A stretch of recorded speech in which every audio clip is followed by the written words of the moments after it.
各位飲食業朋友，大家好，我喺飲食業打滾咗咁多年，一直都好強調一樣嘢，防止食物交叉污染，生熟一定要徹底分開，呢個唔係口號，係保住自己招牌同客人健康嘅基本功。而家食源性疾病喺全世界都係大問題，其實好多個案都係喺廚房度出事，生熟處理唔好，手同用具唔乾淨，啲致病細菌就咁樣由生嘢行到落去熟食或者即食食物度。我哋做開廚房都知，一鍋湯壞，一日生意泡湯，最傷其實係信譽，客人唔再反轉頭，成本好大。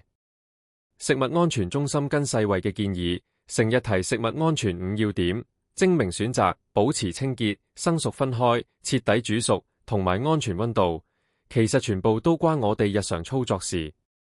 今次重點擺喺生熟分開，即係由收貨、解凍、處理、煮食，以至擺雪櫃、出菜每一個環節，都要諗住點樣避免交叉污染。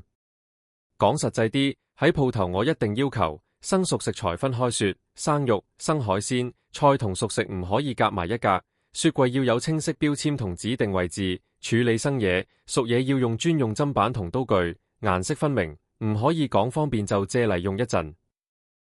做完生嘢先處理熟食，中間一定要徹底洗手同清潔台面同用具，唔可以淨係用布抹兩抹就算。